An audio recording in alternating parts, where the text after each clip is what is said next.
Hey there, cats and kitties. I am the Blues Man, Johnny Blues, and with this video, I'll be discussing some brief thoughts on episode 7 of the Doctor Who fan series, The Forgotten Doctor, entitled Torchwood Part 2.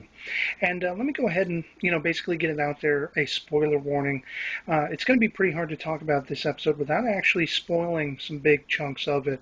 So if you haven't seen the episode as yet, go ahead and click off the video, go check it out, which I'll have linked below among the past couple episodes, and then come back and we'll discuss.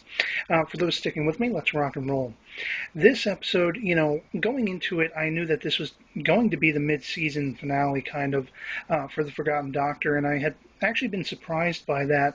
Going into it with that in mind, I was thinking, they really have to go bigger and bolder than the last episode and leave it off with a tremendous cliffhanger. And let me just say, at least for my money, which is free being that it's on YouTube, free for me to watch, but not for them to produce, it was above and beyond what I, could have expected.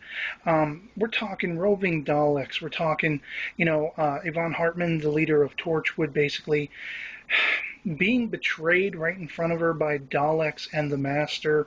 The Master has some kind of plan that he set into motion with these Daleks who he brought to Earth and modified them so they could basically, I guess, conquer or annihilate the world, take over the world, do something. This was step one to some plan he's got, some machinations he's got.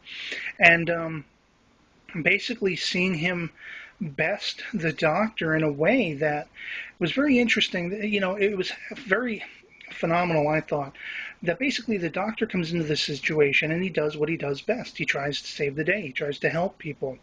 And that ends up being his undoing. His very undoing in this story is all of the things he would normally do. He would try to stop the Daleks, try to save the human beings.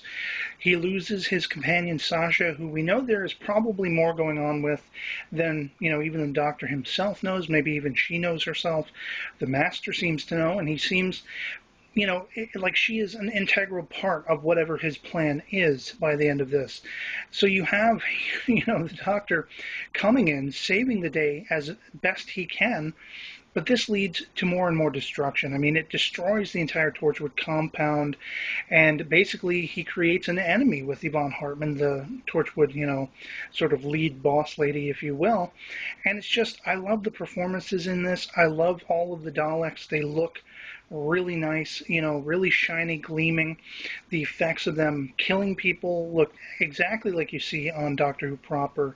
And it was just really, I mean, the tension ramped up to a fever pitch by the end of this. And then you have the Doctor having to sort of skulk away, realizing he was really at the forefront of all the bad things that happened. And now he's got to find Sasha and unravel whatever this mystery of the Masters is. This is just a very awesome, very compelling story. And the fact that it is produced out of pocket by Doctor Who fans says a lot, as far as quality goes. You can see the heart being put into this through the story that they're unfolding before us every episode. So I absolutely enjoyed the hell out of this one, and I highly recommend checking out this series if you haven't as yet. And otherwise, be sure to tune in every Friday for the Doctor Who Confidentials that comes up. I love, the behind-the-scenes look. I loved last week's where we got to see some of the other people behind the camera sharing stories and stuff. I'm not sure how long this, sort of mid-season hiatus is going to be. Maybe a few weeks, I really don't know. But I can't wait to see it come back, and I'm sure it's going to come back with a vengeance, and I can't wait. So that's pretty much my thoughts on this episode. I'd love to hear from you guys in the comments below what you thought of it if you've seen it. And otherwise, I'll catch y'all later. Peace.